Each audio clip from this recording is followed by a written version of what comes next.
Good morning and a very warm welcome to the third session of the European RPL Network Conference. I see that some participants are still entering the conference. I would like to start now with my introduction so we do not lose too much time in the beginning. Thank you for your interest in today's third session of the conference of the European RPL Network. Very happy to have you with us. I very much look forward to talk today with our speakers about implementing recognition of prior learning in higher education institutions, building a trust-based culture. I very warmly want to welcome also today's speakers already, Susanna Boldrino, Chiara Staunton, Anna Magnea Reinsdottir, Ingebjörg Osk Sigurdardottir, and Lara Reinsdottir from Austria, Ireland, and Iceland. Thank you for being with us and for contributing to today's session. In this online conference, which is spread over 4 days and is hosted by the European RPL Network, I want to say a few words about the network in the beginning.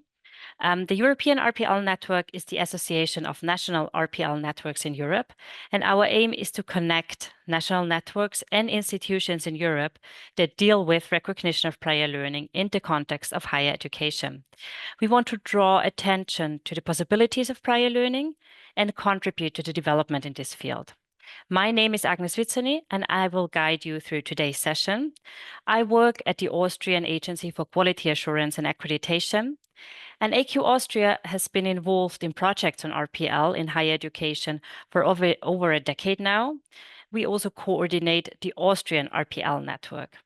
And we believe that the collaboration, for example, of practitioners in form of a network has an added value for the enhancement of RPL in higher education, both within an institution and for society as such. So thus, we have also taken a leading role in founding the European RPL network to connect the national initiatives and improve peer learning on the topic. And if you have attended the first 2 sessions of the conference, you have already learned about the overall concept of RPL, the what, why, and how of RPL in the first session, and you have looked at policy perspectives from the European national and institutional level in the second session last week. Speakers of the previous sessions have already mentioned that the implementation of RPL within an institution, a higher education institution, takes time and also requires a cultural change in higher education. That is what we will focus on today. In the third session of the conference, we focus on the institutional level, and we delve deeper into the question how to build a trust-based culture favoring RPL within an institution. And looking on today's agenda, we will start with a keynote delivered by Susanna Boldrino, who I will introduce then to you in a minute, followed by a presentation from Chiara Staunton on the case of the RPL digital badge in Irish higher education, a practical example of how to build a trust-based culture through staff development. And then we finish our session with a best practice example from the University of Iceland, implementing RPL in preschool teacher education at the University of Iceland, which will be presented by Anna Magnea, Ingebjörg, and Laura from the University of Iceland. Each presentation will last about 15 to 20 minutes and is followed by Q&A, and we will finish our session by 12:30. So some technical information before we start. On the bottom of your screen, you will find the Q&A section, and you're very welcome to pose any questions you might have to the presenters at any time. Please write your questions down in the Q&A section. And after each presentation, I will read out your questions to our presenters, and they will answer them. So you can also upvote submitted questions from other participants for my attention. And to say already beforehand, all presentations of the conference and the recording of today's session will be published on the website of the European RPL Network. And of course, we hope that everything runs smoothly and we will not encounter any technical difficulties. In case of a webinar breakdown, please re-enter the session with the same link you have received after 2 minutes. We will then continue the webinar from a different host account, but we are absolutely positive that we will have an interesting session without any disruption.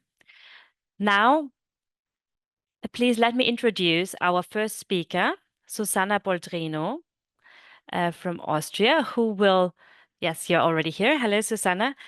You will deliver the keynote and talk about a paradigm shift towards an RPL-friendly culture. Susanna is an expert on recognition of prior learning and as such involved in the RPL Network Austria and in the European RPL Network. She also works as a lecturer and freelance consultant, focusing on topics such as RPL-friendly culture, as well as future scenarios and environment in analysis. Previously, Susanna was head of academic university development at the University of Applied Sciences in Vienna for around 20 years. So she really has a lot of experience coming from a higher education institution. And I'm really looking forward, Susanna, for you to talk about culture as a key factor for trust in RPL in higher education. I will not take up any more of your time. Susanna, please share your screen. The floor is yours.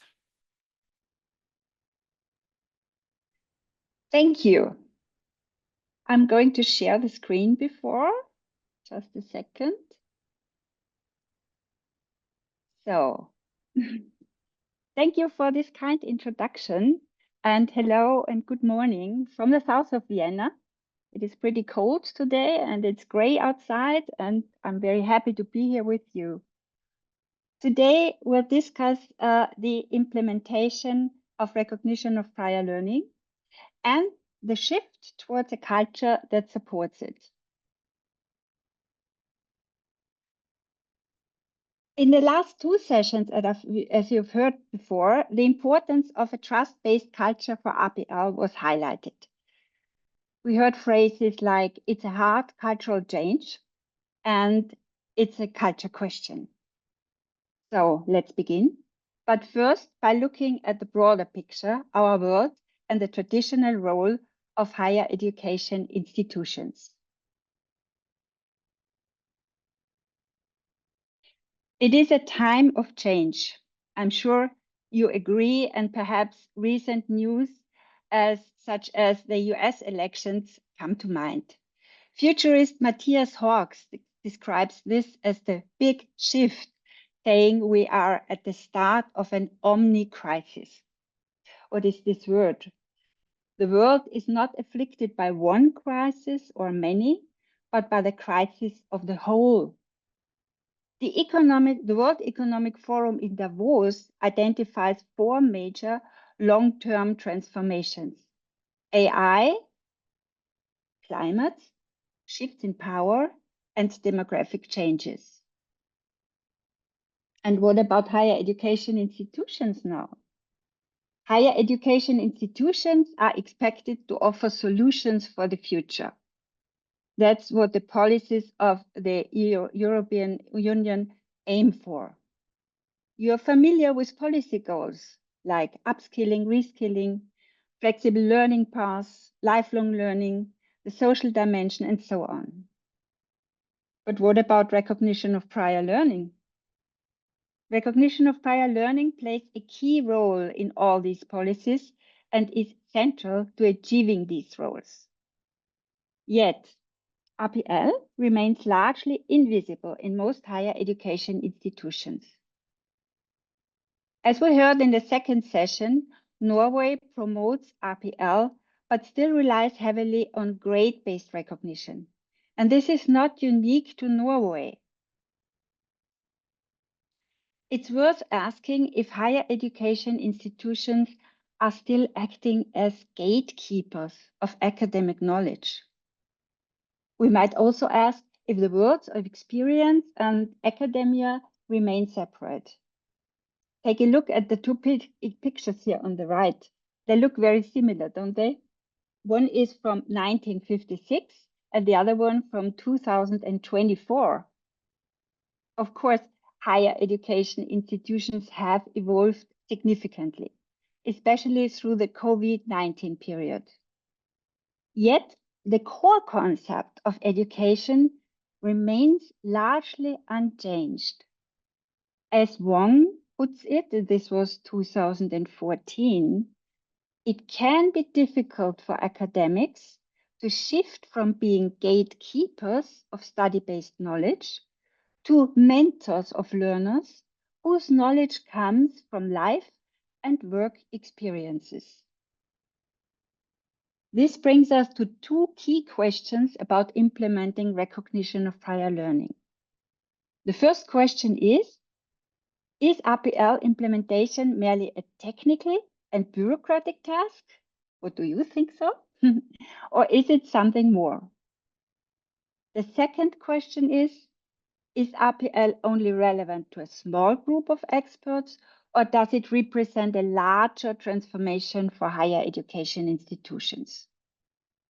In most institutions, RPL only affects a limited number of students, and the value of RPL could therefore be questioned. While EU policy papers, national strategies, and legal frameworks push institutions to engage with RPL, it remains mostly invisible. As a result, recognition of prior learning continues to be uncharted territory for many higher education institutions. So what about institutional culture, our topic for today? Well, let's use Hall's iceberg model to explore it. Culture has both visible and invisible elements. How is RPL culture visible in institutions? Well, visible elements are in green, and you see here on the left side the visible elements that includes statutes, guidelines, and established procedures already present in many institutions. And partially visible is the know-how. Mostly a rather small group has developed initial expertise. But what about the invisible aspects of RPL culture on the right side in blue? These reflect members' beliefs, values, and experiences. It includes emotions, personal values, and underlying attitudes. Here are some perspectives from within institutions. Some people worry about potential harm to institutional reputation. Many are concerned about the resources needed for validation. And some others question whether RPL exemptions might impact students' readiness for study. Others fear declining enrollments, cancelled courses, or even layoffs. It is essential to understand that in culture, the invisible, the soft factors on the right side, profoundly shape the visible hard elements on the left side in green. To deepen our understanding, let's turn to a more holistic model. This is the 7S model. It has been developed by Tom Peters and Robert Waterman. It highlights that culture is not an isolated factor within an institution. Peters and Waterman from Stanford identified 7 key elements for analyzing and managing an organization. These elements are structure, strategy, and systems, known as the hard elements, and skills, style, staff, and shared values, the soft elements. The model emphasizes the interaction of these factors. It shows that there is a domino effect when any one element is adjusted. So to maintain the balance is important. The 7S model demonstrates that all 7 dimensions deserve equal consideration and must be kept in alignment. The bad news is you can't control systems. And the good news is you can shape and reshape them. These elements, hard and soft factors, helps us assess whether our institution is balanced and ready for recognition of higher learning.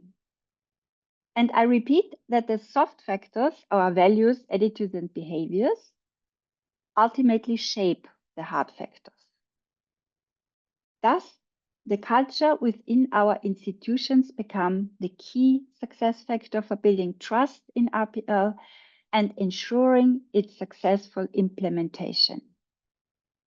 And an RPL-friendly culture brings a major advantage. It reduces the need for complex coordination and control systems. Processes become smoother and resources can be used more effectively. The essential question is how to build up an RPL-friendly culture. As noted, a key challenge is the fear surrounding RPL and the concern that universities may lose their traditional role as gatekeepers of academic knowledge. The phrase, "it's always been like this," reflects personal views held by university members. Therefore, questioning basic assumptions and fostering openness to creativity are essential. This mindset enables transformation. A new question then arises. What is it all about? It is crucial to recognize that behaviors only become culturally embedded in an institution when they successfully serve as the foundation for everyday work. Establishing an RPL-friendly culture is a change process. You might be familiar by the change curve. This is a simple model outlining how people respond emotionally to change. Individuals typically move through a predictable set of reactions. Many versions of the curve now group these emotions into 3 phases. The first one, shock and denial. The second one, anger and depression. And finally, acceptance and integration. The model provides a framework for guiding emotions into constructive discussions, especially as university members may be at different stages simultaneously. Understanding where individuals are on the curve aids in deciding when and how to communicate, what support is needed, and when to implement final changes.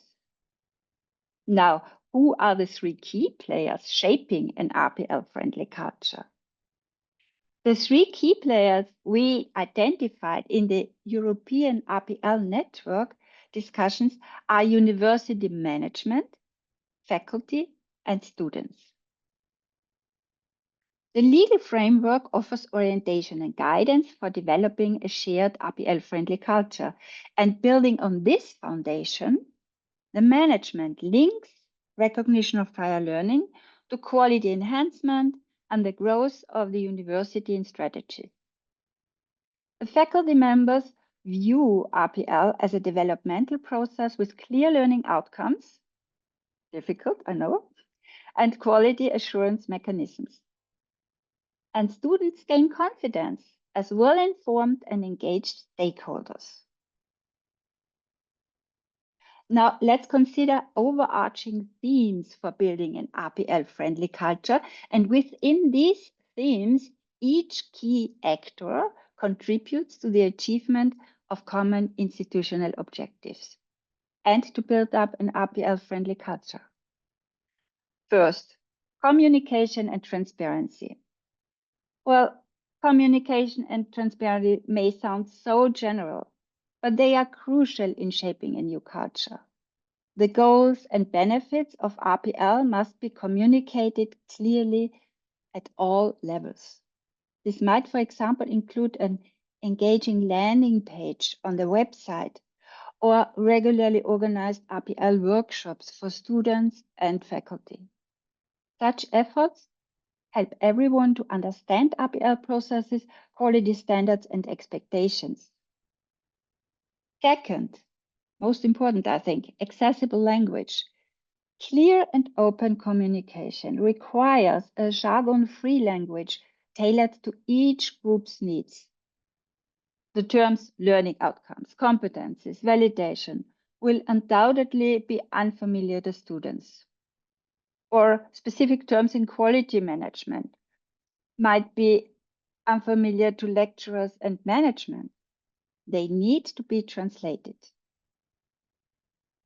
Third, support for personal development. To avoid framing RPL as merely a bureaucratic process, initiatives in personal development can position it as an opportunity for growth and for learning. Micro-credentials on RPL can offer faculty members meaningful added value through targeted skills and insights. Another example, identifying competences together with students can be used by students to build self-confidence and recognize the individuality of the person. Number 4, trust and support are essential. Both management and faculty should demonstrate visible commitment and emotional commitment and provide guidance. For example, motivating statements from management and faculty at the beginning of each semester to show students the connection between the world of experience and the world of academia. And the second example, a designated ambassador, a friendly and RPL experienced, we called it face of RPL, can embody and share positive emotions, helping to build up an RPL-friendly culture.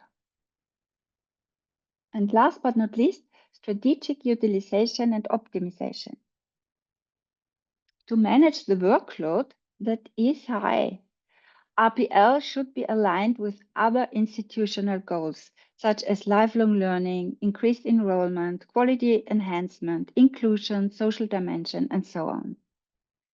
For example, optimizing learning outcomes for RPL can support preparation for quality audits. And in addition, simple digitalized processes are needed to keep things efficient. Overall, an RPL-friendly culture brings tangible benefits that support multiple institutional goals.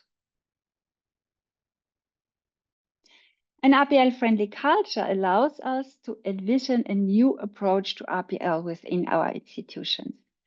Universities shift from being gatekeepers to becoming gateways. RPL becomes a transformative opportunity, and this trust-based culture minimizes the need for rigid control systems. Instead, RPL represents a developmental journey fostering confidence in new academic paradigms and partnerships. These are the answers to the questions I asked at the beginning of the presentation. So let's be positive that an RPL-friendly culture will help universities to solve the problems for a desirable future. And let's make RPL visible. Thank you for your attention. Thank you very much, Susanna, for your presentation and for your very practical recommendations also to higher education institutions, what to consider when building an trust-based culture. And I very much like that you underlined it with some theoretical models that gives us a lot to think about. We already have a question in our Q&A, so I would go right in there. Oh, really? Okay. and read it out to you. Anne asks, how may we partner in digitization of assessment to increase access to RPL? So I understand how can we work together and improve the way assessment works in order to increase access to RPL? Do you have an idea for Anne? I might have an idea. I think it is very important not to leave recognition of prior learning only within an institution. Don't make it only visible in an institution, but also outside. The environment also has to be informed and has to be connected with the access to a university. And it means you really have to communicate also with your environment, with your partnerships, and then you have to set up the digital processes after that. It also is like this, that the processes follow the communication, not the other way around. Don't put up first the processes and then you establish communication, but do it the other way around. First of all, communicate with the partners, what do we need? And then set up the digital assessments and so on for recognition of prior learning. Is there something that makes sense now to this question? Definitely. So communication first, processes afterwards. And Yes. it relates to our discussions that we have had in the networks that RPL is just not visible within institutions and to the Yeah. outside. It fits very well because we actually have questions that we would like to ask our participants. We've prepared a poll, and I would like to start this poll now. You will all see it on your screens. And we will give you a minute to answer the questions. We would like to know and get your perception on to what extent is an RPL-friendly culture established in your institution? And second question, is RPL clearly visible in your institution? And while we give you a moment to answer, Susanna, I thought about the question of when to establish processes and procedures and how do they interlink with the question of culture. Um, is it possible to have implemented processes and procedures for RPL without an established RPL-friendly culture?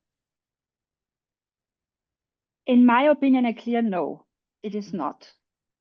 Because also in my work at the university, I realized I like to have something in written. I like that, yeah. And I like also to work out processes. I think it's interesting to do that, yeah. But you can have great papers, you can have wonderful processes. But if there is not the culture existent in an organization to follow the processes, then it won't work. Then you have nice papers, you show at an audit, for example, but they won't be lived in an organization. You can try something. You can take all the processes, all the papers out of the organization, and what will happen? Nothing. The organization will work as they are used to, because this is how it was good and how they are used to work and how they communicated on all these issues in the organization. So don't concentrate too much on the processes, concentrate more on the culture. Of course, a very interesting view to hear from a quality assurance Yeah. agency, because what we look at is, of course, first of all, the paper, but that's the important thing to Yeah. know it is lived as well. So the culture behind it is the essential part. Thank you for this thought. I invite all of you, please just write your questions or also comments and your experiences in the Q&A. We will bring it to the floor then here. And we already received quite a lot of answers to our poll. I will end the poll now and just open the results so you can also see them. So we have 25%. Oh, yeah, we have most answers. Almost half of the participants answered that the RPL-friendly culture is established to an extent of 25%. And another 35% of you say that it established to 50%. Very nice to see that almost no one, only very few participants answered that there is zero RPL-friendly culture established in the institutions, but also only very few answered that culture is established to 100%. Susanna, I would like to give you the opportunity to comment on the results that we gave here. Is it what you expected? Actually, not really. It is better than expected. And yeah, it is. It's wonderful that so many have already chosen 50%, and there are already some institutions with 75 and 100%. And also, if I look at the second question, is RPL clearly visible in your institutions? Already we have 42% who makes it visible. So I would say that it is already like this, that it's not fully established, the RPL-friendly culture, but it is noticeable already that RPL culture is a topic. and that it has to be taken into account is clear, I would say. And the interest in RPL is high, and it is also shown.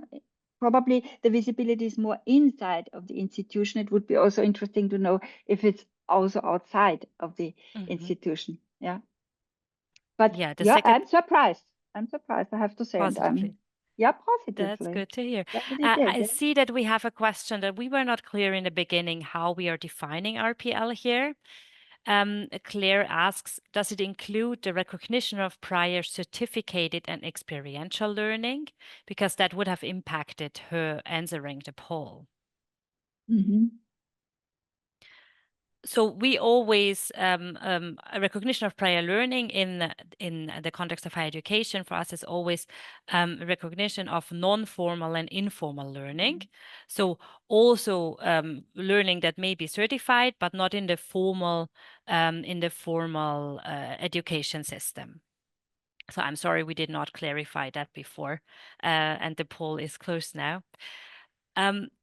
We had, but I will keep it open so you can look at the results while we keep talking. We have a second question: how to include RPL in faculties of medical sciences?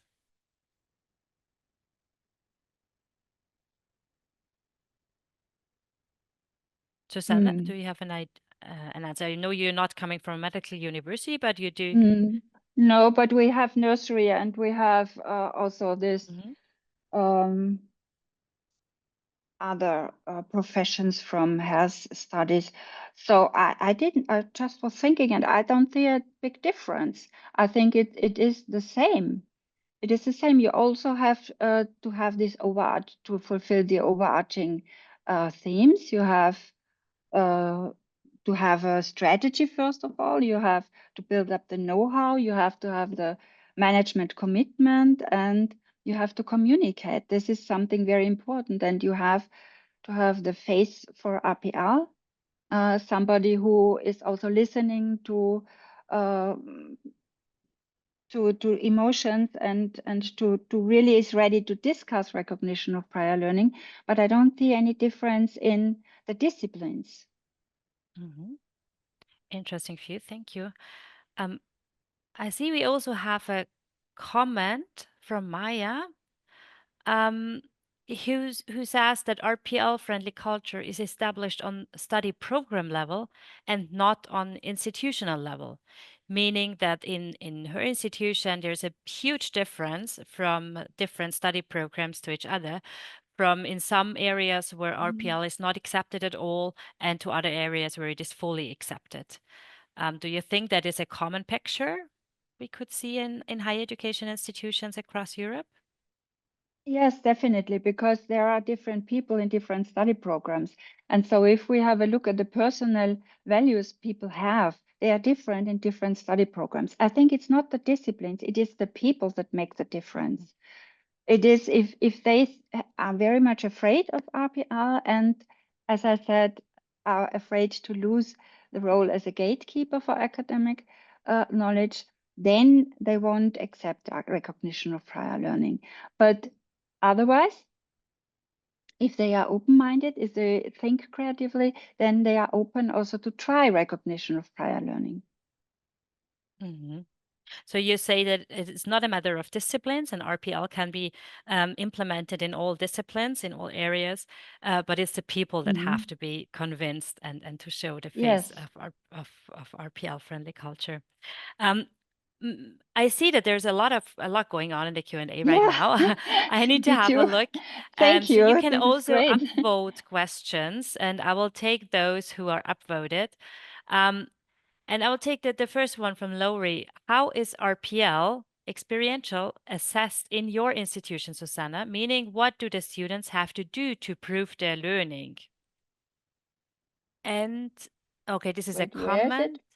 It's the first one. So, Here. How is what it do assessed? students, maybe just very briefly, because we are going into some practical examples in our third presentation, but Susanna, maybe just briefly, what do students need to prove to get RPL? Yeah, so for universities of applied sciences where I used to work, there were assessments, not exams, but assessments to assess the competences and the know-how that people say they have. So that's very different. Mostly it is an oral, I would say it's just like a meeting with the faculty member and the student, and they talk about the documents the students turned in. And you know immediately then if there is the know-how available or not, yeah, if it's here or not.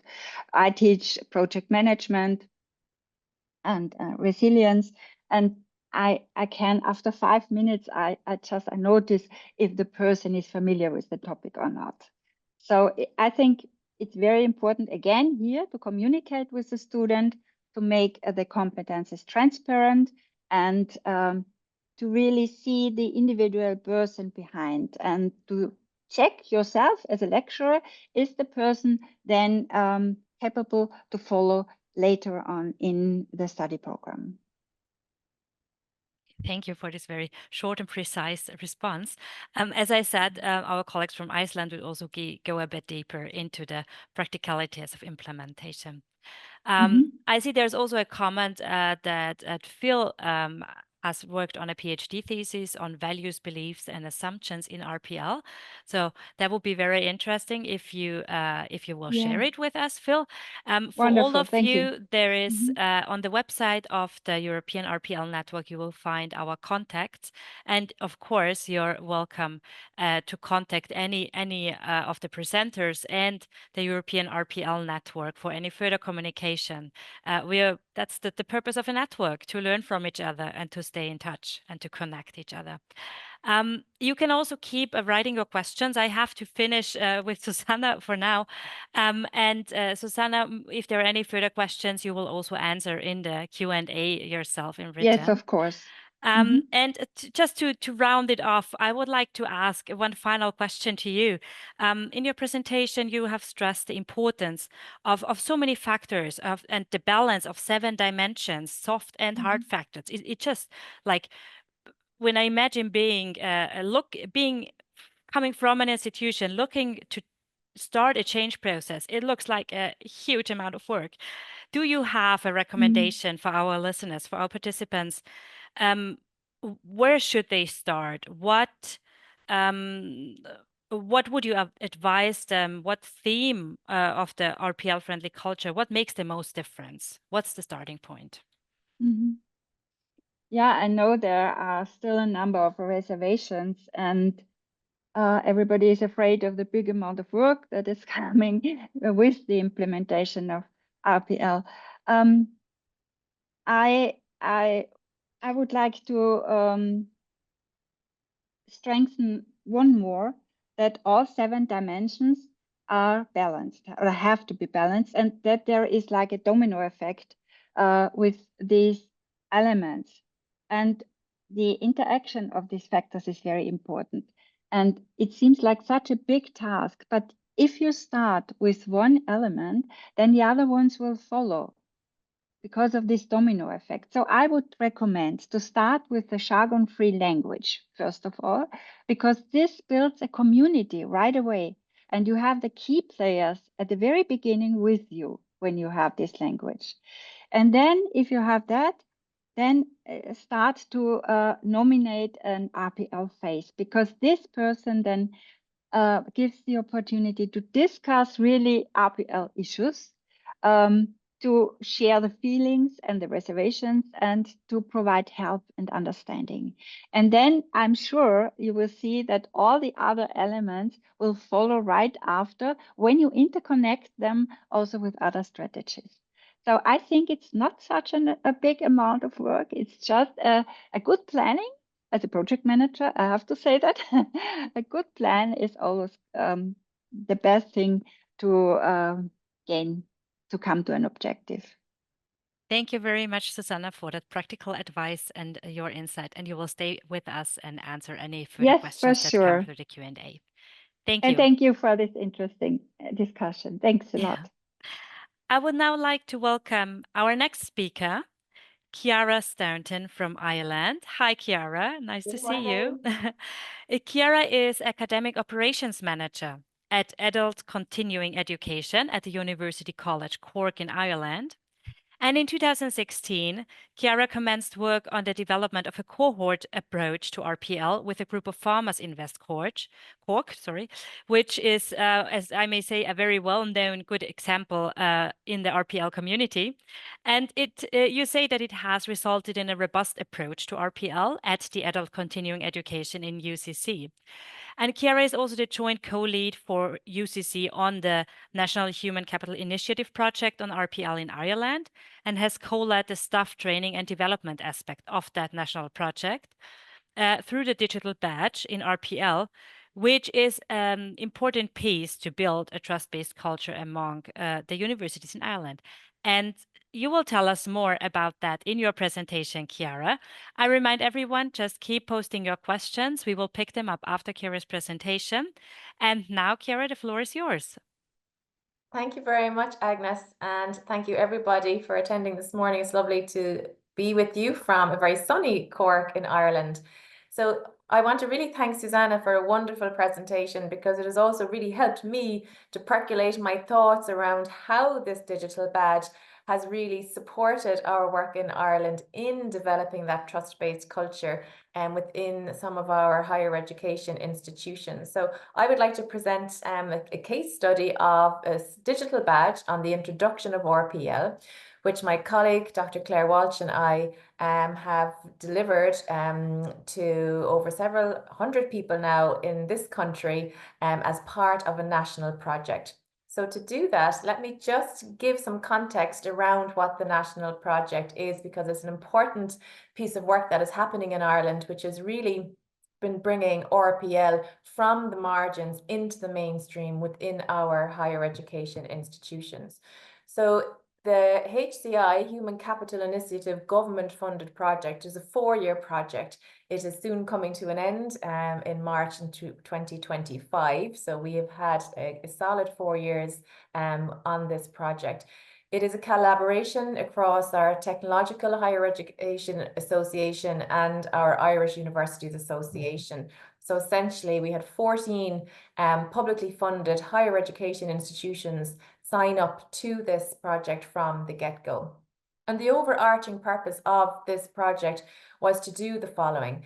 It was ambitious, but this is what it set out to do from the get-go. It really wanted to try and embed and streamline and promote RPL, particularly the recognition of non-formal and informal learning across the higher education sector in a manner that was coherent and consistent, so that all institutions on the island of Ireland will be approaching RPL in a similar manner, thereby making it a very easy process for learners on the street to engage with. It really wanted to work with employers to increase access and progression opportunities in areas of specific skills needs. And Susanna again highlighted that these are the kinds of agendas that drive institutional policies. And it also wanted to enhance the sector's capacity to operate RPL by developing useful tools, materials, resources, and professional development opportunities. So as I say, ambitious targets at the get-go from this project, and all of that information is available on the really informative priorlearning.ie web pages, which people can log into. So how do we go about achieving some of these objectives? Well, I think people have really hit the nail on the head in the previous discussion, because we very quickly learned that it's about people.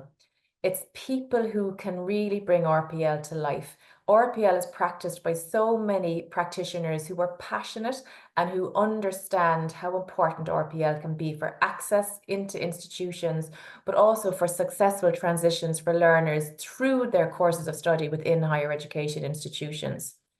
But we also recognise that as a group of 14 higher education institutions, each of which had different leads on that project early on, that maybe they too were suffering from some of those soft barriers to RPL in terms of their own culture and their own understanding of RPL.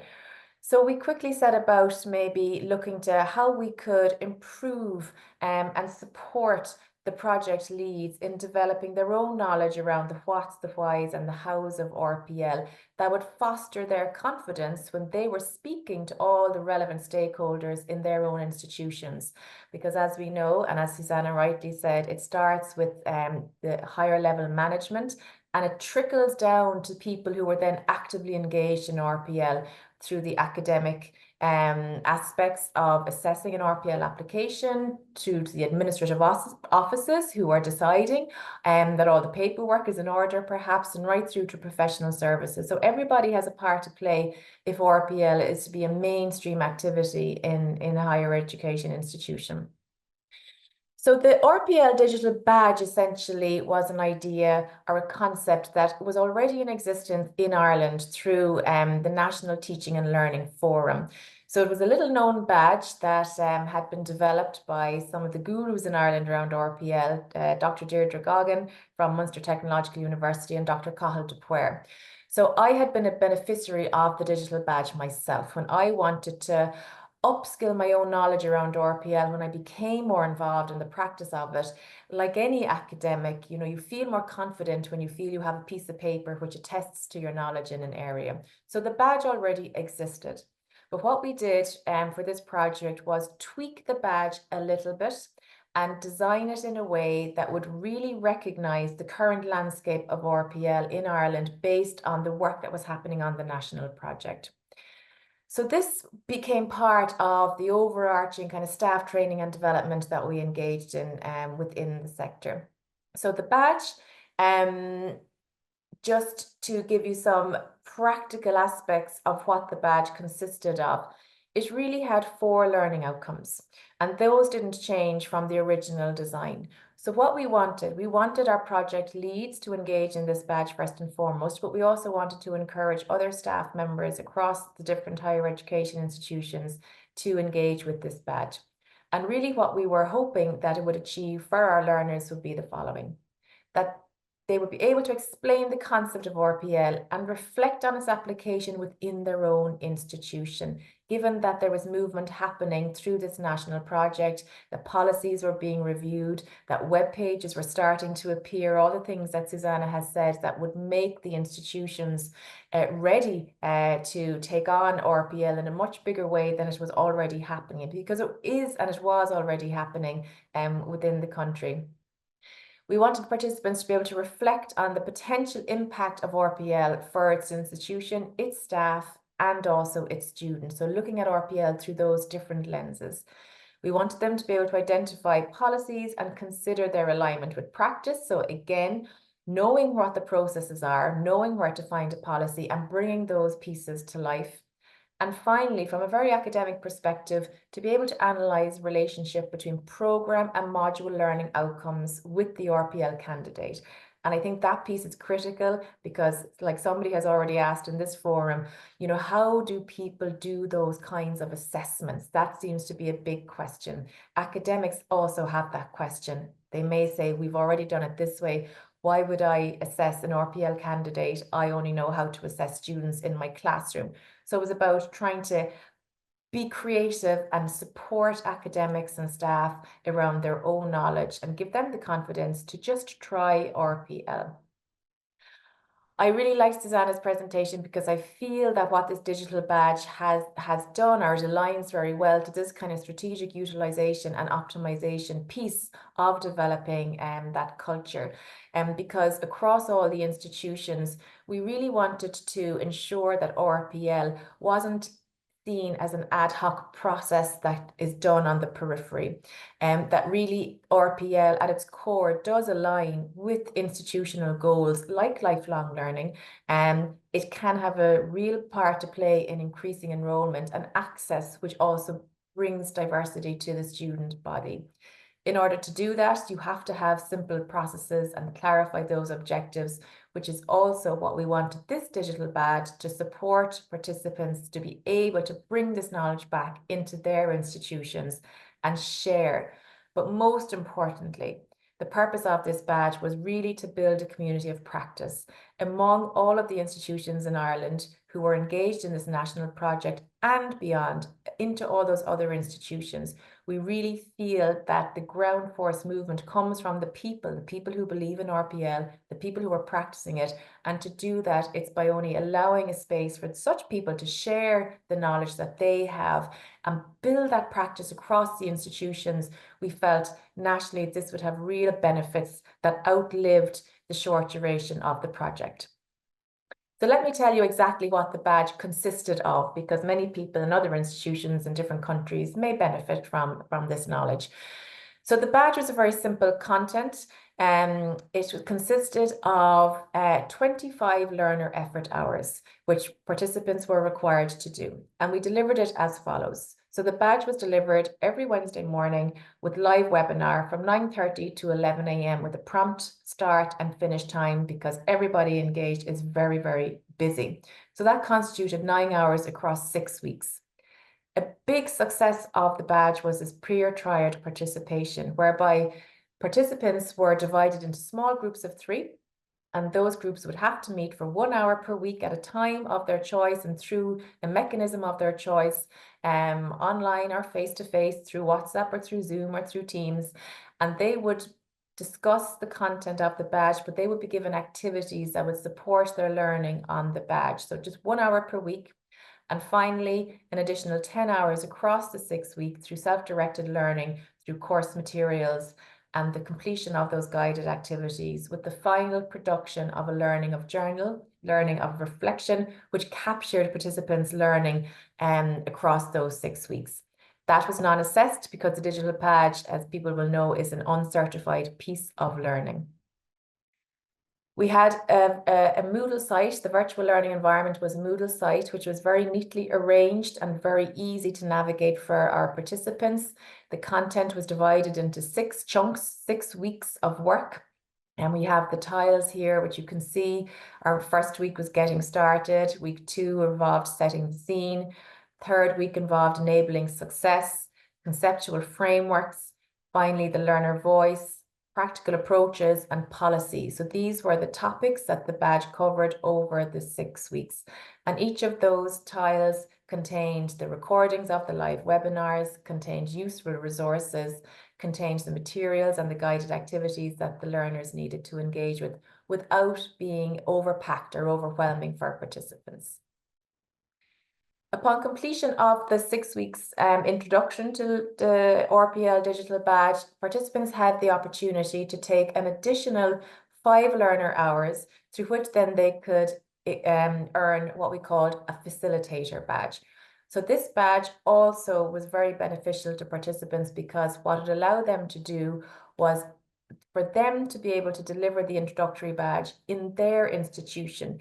So this is how we felt that this kind of knowledge and badge would help proliferate those staff across the island of Ireland in their institutions to roll out the digital badge and kind of foster that sense of community, and again engage people in a very low stakes learning environment to build RPL and to really embed it into the institutions. So the 4 criteria for the facilitator badge were very simply that the participant had to complete the introductory badge first and foremost. They had to be able to demonstrate the importance of the course topic in enhancing teaching and learning.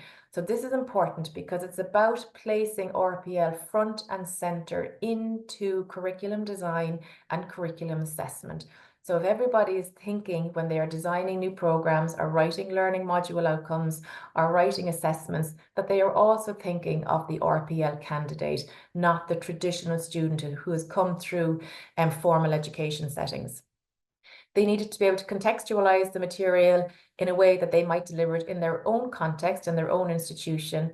And finally, develop a plan for its delivery, identifying appropriate resources and approaches within their institution, given that every institution is different and has different actors and players and different policies and processes that support it. So that was the detail of the badge, but just to say, so we commenced the badge in the spring in 2023. And while we intended that the badge would be delivered to our project leads and maybe some colleagues from the institutions, we really didn't appreciate the significance that this badge would have. So from that first rollout, you can see the figures here. We had over 200 people register and sign up for the badge. And out of that, we issued over 130 badges to participants, and a further 18 from that initial group went on to complete the facilitator badge. Then, due to demand and due to queries, we delivered the badge again and again. You can see your third time. So over those 3 cohort deliveries, we have had over 500 staff from across the higher education sector in Ireland participate on the badge. We've issued 267 badges to individual staff members and almost 50 facilitator badges. And we are currently just coming to the conclusion of the 4th iteration of the digital badge. Again, due to popular demand, we now have over 100 people currently taking the badge for the 4th time.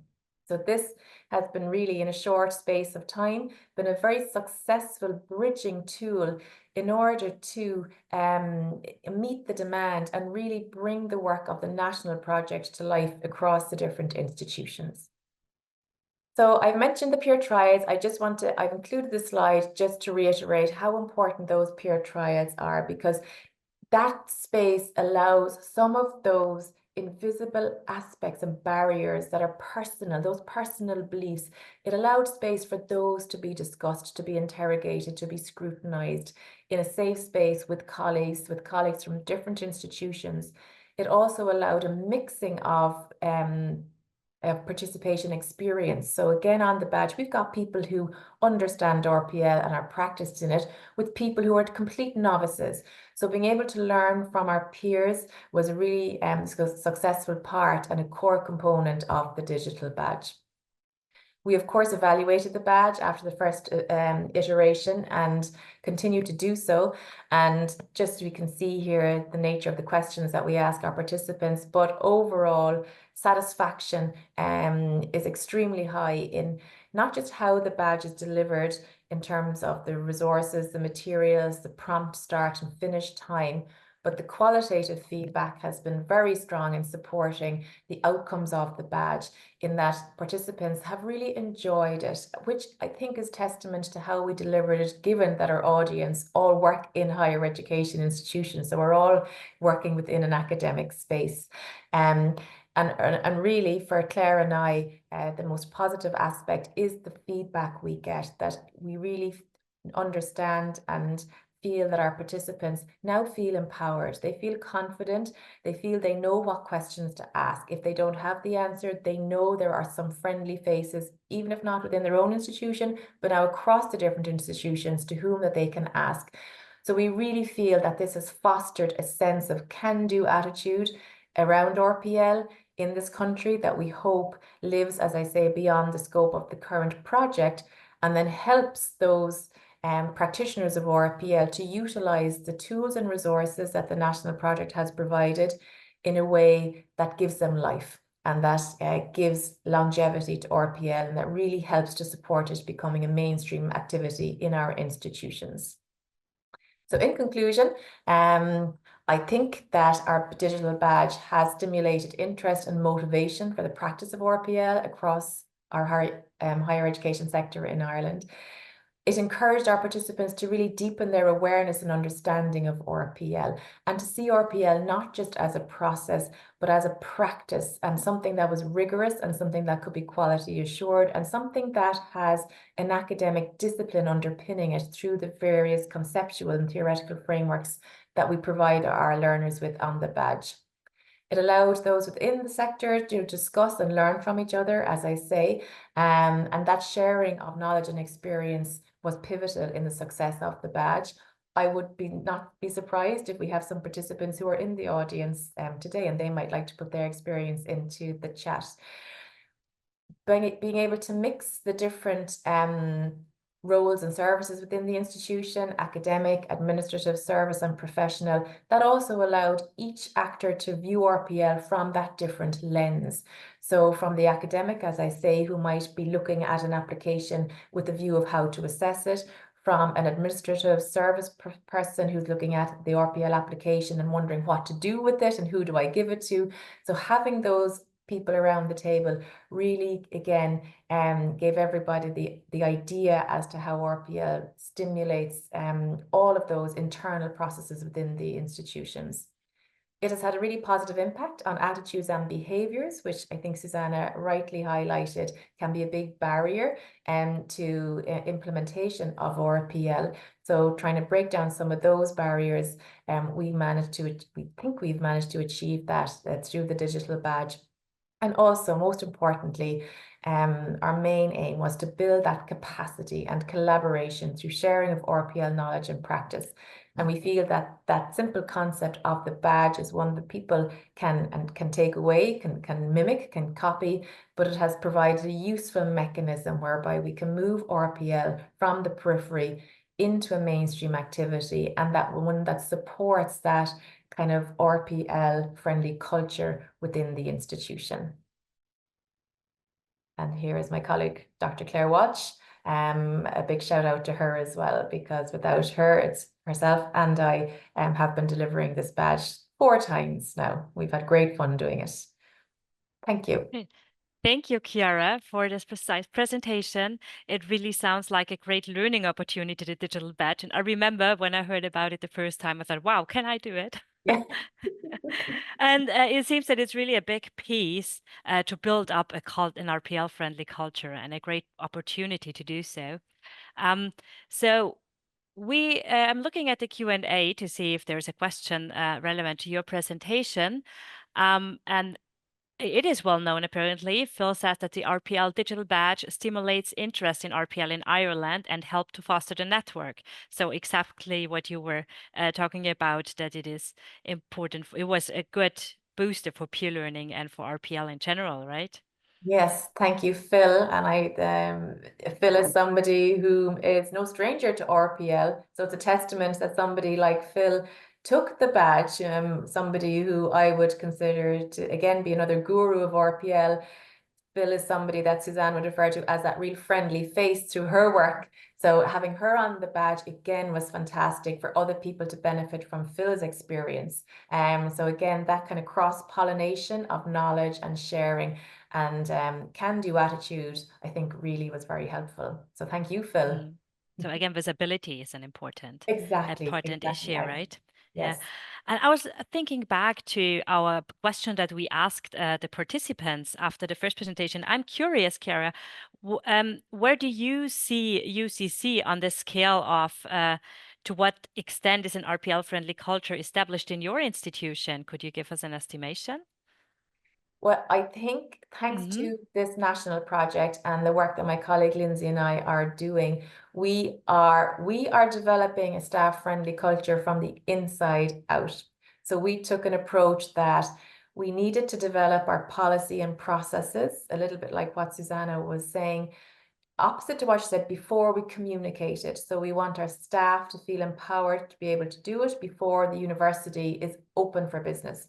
So we are, thanks to the project, getting there. We now have a new policy. We are now developing our web pages. We have our systems in place that will now accept RPL applications, which has been a huge body of work, again, to mainstream the process.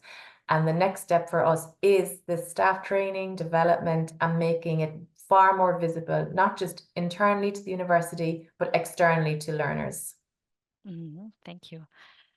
We have a question again regarding the medical science discipline. How did you evaluate, I think this means, RPL in medical science at your university? And if the faculty in this area received the badge. So now I'm not sure if you have a medical department, but if you do, please give us an insight. We do have a very big College of Medicine within the institution. I don't know if particular staff from that college participated on the badge due to GDPR reasons. I would like to think that some of them did. How do they evaluate? Again, with institutions are very big and practice on the ground can differ. So up until this point, we found that departments and colleges would practice RPL through their own local policies. What the national project has done now is given the university one overarching policy. So the question, I think, is around how they specifically assess individual candidates. That would depend on whether the candidate they're assessing is looking for entry onto one of their courses or exemptions on modules, and then that might dictate how the assessment looks like. But so would you say it makes a difference if it's the medical department or another discipline? We would say not. We would say that all courses and all modules should be open to RPL. There can be caveats to that if professional accreditation prohibits an RPL candidate, but other than that, we are working towards building a culture where all courses, all program directors allow their courses to be accessed via an RPL candidate. And those how they assess those candidates is an important part of that. Okay, thank you. I'm just looking at the Q&A. There are some comments about really the digital badge, that it's an excellent opportunity for staff to gain a solid overview of how RPL can be operationalized. And it seems to be really a great opportunity. Thank you, Chiara. I think you will stay with us, and any questions that come through the Q&A, you will answer them. And of course, the presentations will be published, and you also have the contact information in the presentations of the presenters. And you're always welcome. Feel free to contact our presenters as well. Thank you, Chiara, for joining us and for contributing. My pleasure. Thank you. I would now like to introduce our colleagues from Iceland. We already have heard that peer learning and learning from each other and from best practice examples is really key when coming to recognition of prior learning and to get better understanding of it. So I'm really happy that you will now present to us the good best practice example of how RPL was implemented in preschool teacher education at the University of Iceland. Our presenters are Anna Magnea Reynsdottir, who is an assistant professor at the University of Iceland. Ingibjörg Ósk Sigurdardóttir is an associate professor in early childhood education at the School of Education. And Lara Reynsdottir is a project manager and career and guidance counselor at the School of Education at the University of Iceland. Thank you for being with us. The floor is yours. Yeah, hi. Thank you, Agnes, and the former presenters. It was really interesting. I'm Ingibjörg, and with me are Anna Magnea and Laura, like Agnes told you, and we are going to tell you how we have our experience of implementing RPL in preschool teacher education at our University of Iceland School of Education. Just shortly about the background. As a start, in 2012, the European Union recommended that RPL was to be implemented at all school levels by 2018. And then in 2017, a report on RPL at the university level in Iceland supported that the implementation process further. But in that report, it was recommended to start implementing RPL in engineering, computer science, and teacher education, since students in these three fields do have a lot of work experience. And in 2021, we started RPL in the preschool teacher education at the University of Iceland School of Education. So, and also I want to explain shortly the Icelandic context around preschool teacher profession and the education.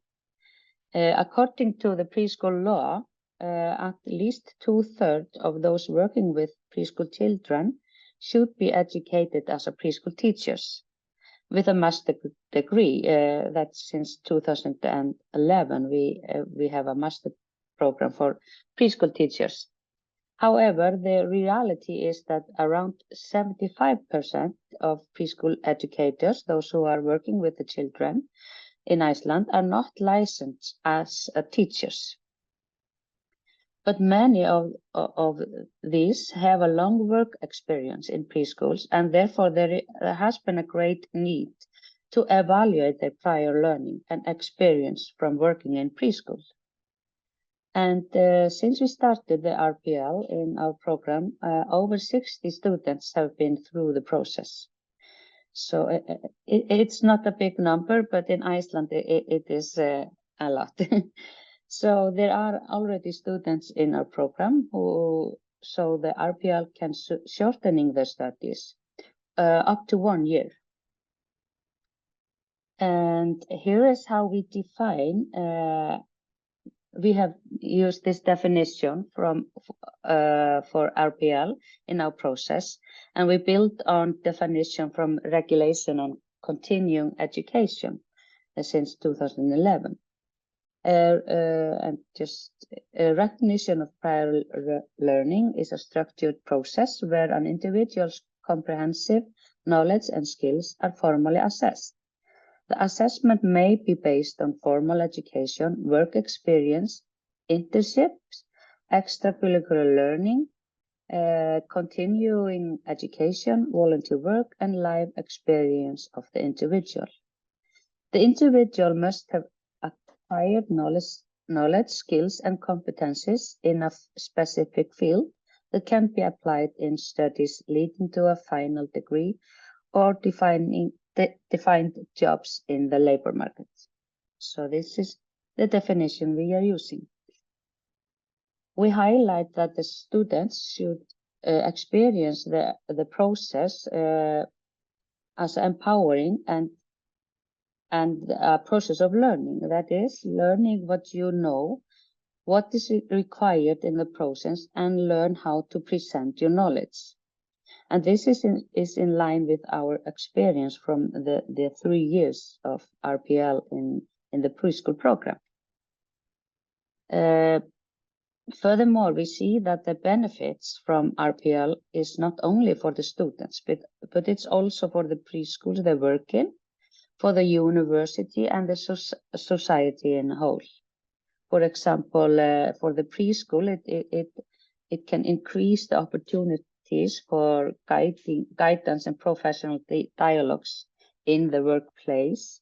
And for the university, we see that we increase the number of students, and it can also give us more diversity in the students groups. And yeah, and just for the whole society, increase the education of the people who work in the or in the preschools. So Laura, continue now. Thank you, Ingibjörg. Well, I'm going to talk firstly a little bit about our preparation before we started. In the beginning, we looked to other countries, primarily our neighboring countries, to gather information on the status of the RPL at the university level. The information we gathered showed that in the countries that already had implemented RPL, the methods seemed similar, and the RPL process was usually in the hands of each university. We worked with the Education and Training Service Center in Iceland in the beginning. They have a long experience with RPL in continuing education. This collaboration was really helpful. At our university, it was decided that the RPL would be for students that were already registered in the study program. So this is not for individuals who want to get access to the university. It was decided then to choose 7 courses open for RPL, which is about 1/3 of all the courses in the bachelor program. The main thought was to choose courses where it was likely that the students could have gained experience by working in preschool, experience that could be measured against learning outcomes for each course. We put a lot of effort into working with the learning outcomes for each course together with the teachers. They were upgraded if it was necessary, written in a clear language, and made measurable. But to be clear, there was no discount given at all. We also decided on the admission requirements. We want students to be 25 years old and have at least 3 years working experience in preschool. The RPL process at the university is based on the 4-phase model in the European guidelines from CEDEFOP, and I guess many of you are familiar with the model. The first phase is identification. This is a recruitment phase where we decide who is eligible for entering validation. We sent information to all the students in the bachelor program about the RPL process, and well, if they think this is something for me, they can fill out a screening list where they measure their skills against some of the learning outcomes for each course, and we also send in a CV. We can go through these documents, and if students are accepted to the RPL process, they meet with a career and guidance counselor and go on to phase 2, where they work on their portfolio. The aim of the portfolio is to strengthen the students' understanding of the skills that they have acquired throughout life, through work experience, non-formal and informal learning, family life, and leisure. The third phase is the evaluation interview, an important phase where students are interviewed in accordance with the learning outcomes in a course or courses. It's here where the assessments takes place. The last phase is certification. If our students pass a course or courses, they are filed as valued in the university's intranet called UCLA, and the ECTS are granted.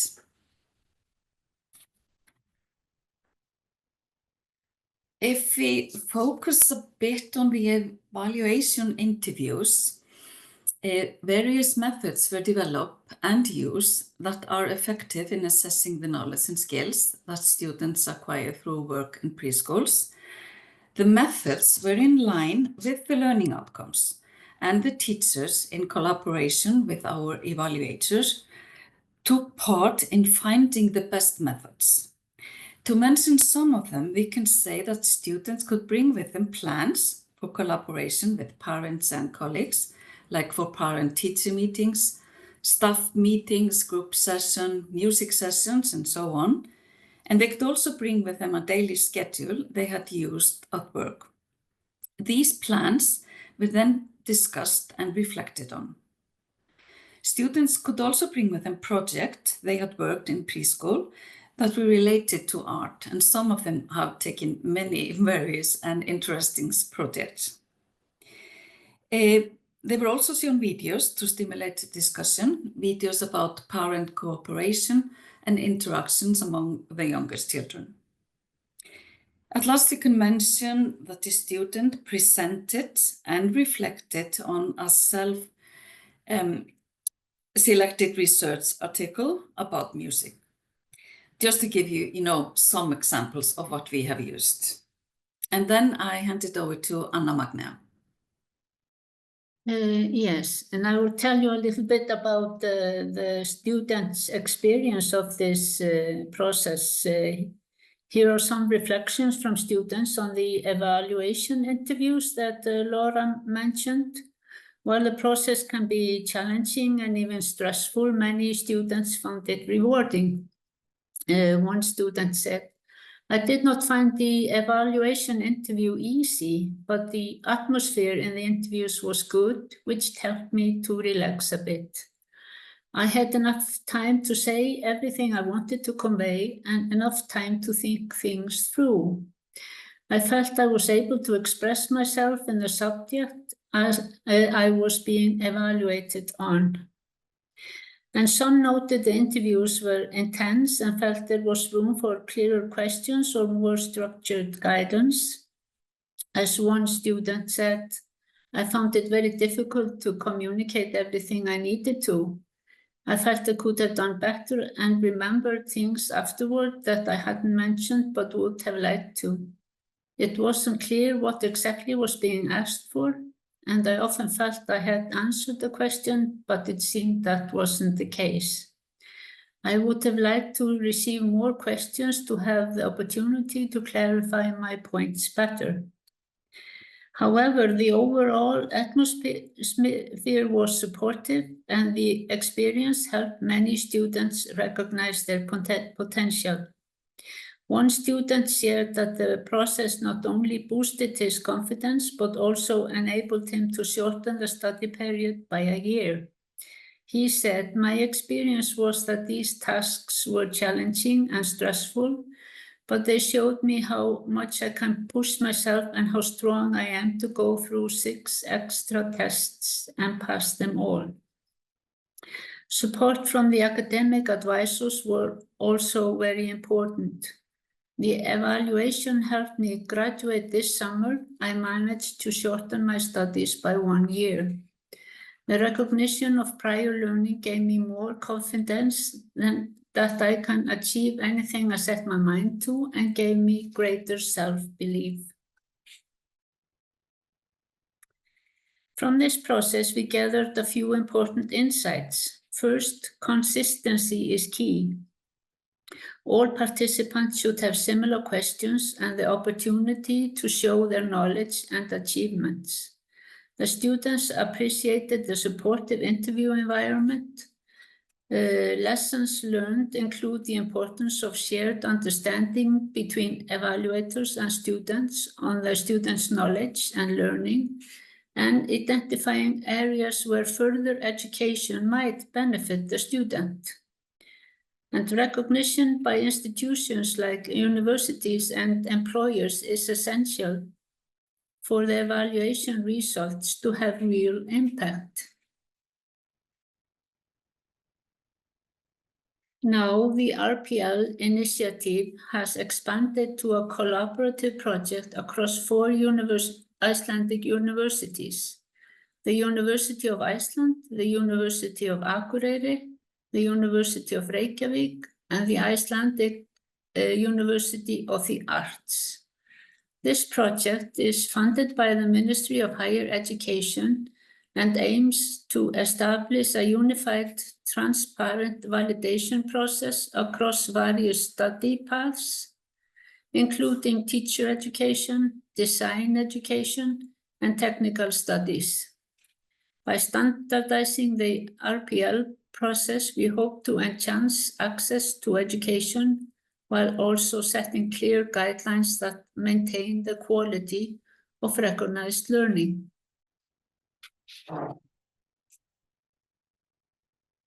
In conclusion, the recognition of prior learning offers significant benefits not only to students but also to society, as mentioned. A well-executed RPL process can enhance the value of education by validating real-world experiences, contributing to higher educational standards within the professions it serves. Importantly, it strengthens collaboration between universities and the labor market, promoting a practical approach to education that aligns with the needs of the labor market. However, it's also worth considering any unforeseen consequences of RPL. Some stakeholders have raised concerns about potential drawbacks, such as the risk of devaluating formal education or insufficient preparation for students who complete shortened study periods. These are valid points that we will monitor as we continue to develop and refine the RPL process, ensuring it remains a high-quality pathway that enhances education and professional outcomes. Thank you. Thank you very much, Ingebjörg, Lara, and Anna Magnea for your presentation and for this precise insights on the whole RPL process in your university. It was really interesting to learn also how you started off. What did you think about beforehand? You looked at different examples, you said, and you explained in detail the RPL process and gave us an insight there. Thank you. We have time for one or two more questions, so I invite the audience to ask your questions here. I see that there's a comment from Mia from Malmö University in Sweden. Thank you, Mia, that you also use interviews as a method. And you have a close cooperation with the assessors and teachers regarding course objectives. There's another question which I would just read out loud to you. A question if Laurie asks if he's from Wales and if he could contact you in Iceland to discuss how we might be able to implement this with learning support assistants to become teachers, please. Ingebjörg. Yeah, of course, you're welcome to contact us. Should we? I might maybe write our emails. Yeah, please just add on your presentation a last slide with your contact information, and we will upload all presentations to the website of the European RPL network. And it's very nice to see that the participants are sharing experience now in the Q&A. So this is open, you can just read through it. I was curious, just a short question to you, because I understood that you were the first school in your university to implement an RPL procedure.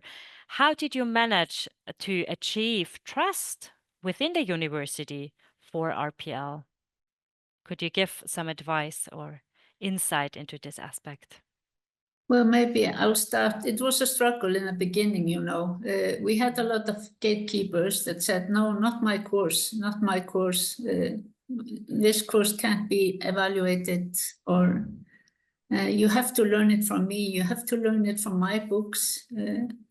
So, of course, we had the gatekeepers, but we haven't gained full trust yet, I think, but we're on a good path in that direction. And the big project states that, you know, we're trying to get more universities on board in doing this. So this will also help visibility for RPL in general in Iceland, I understand. And I see that this is a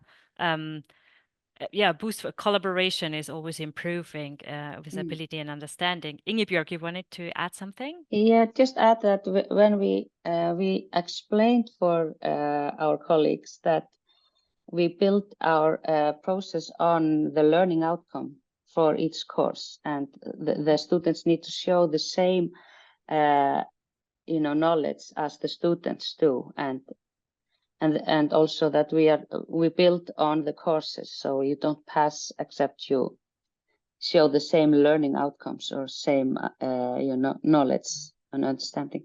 And I think that people became more positive when they understood that. And also the teachers, they were part of the process to develop the methods we use. So yeah, I think that was very helpful. Thank you for this insight. I would also like to add, Agnes, if it's not okay, yes. Because I'm in more connection with the students and some of the teacher. I can see a clear, shift in the participation of the students, and they talk together and so on.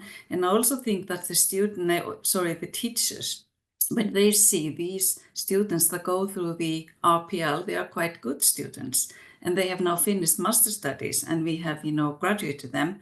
That is also something to help us to build up a trust. These are actually good university students. So also give them a voice. Yeah, give students a voice who have successfully gone through an RPL procedure. That would be your advice. That's a very beautiful idea. Thank you. We're already coming to an end of our third session today. And for the end, I will again share my screen.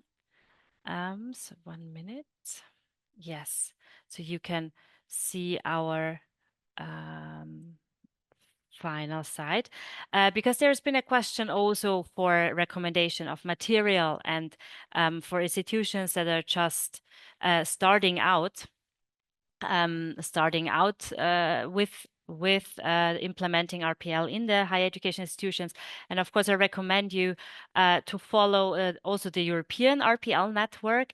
We have a LinkedIn page where we try to, first of all, give RPL a voice and faces. So make visible all the members of the network and share best practices and experience. So this is a starting point, and of course our website to get information. And we invite you to make connections and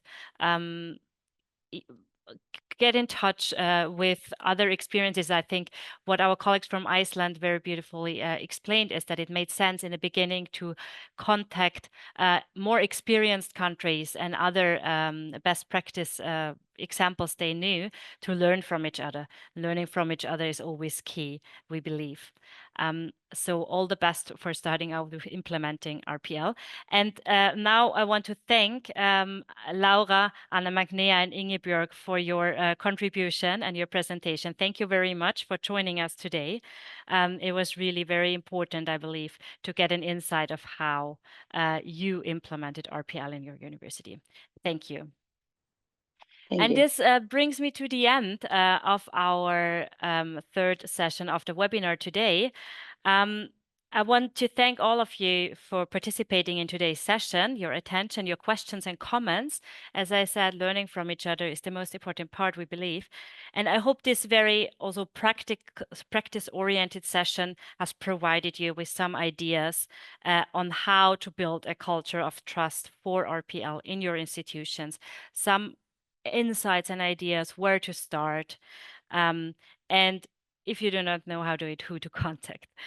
So a warm thank you for everyone, and also thank you to all our speakers, of course, who shared their thoughts, ideas, and who are so passionate about RPL. As I said before, all presentations will be published on the conference website. And yes, before I forget, thank you to all the colleagues in the background who have been also answering the questions in the Q&A section. That was really helpful. Thank you. I want to point out in the end just a short outlook for tomorrow. Tomorrow is the fourth and last session of this conference, and it will focus on European collaboration for RPL, sharing good practice within and across borders. And we'll explore how networks can drive the expansion of RPL by offering practical solutions and support across a range of contexts. So I very much look forward to tomorrow's session and to seeing many of you again and to continue the discussion. Thank you and have a nice day. Bye.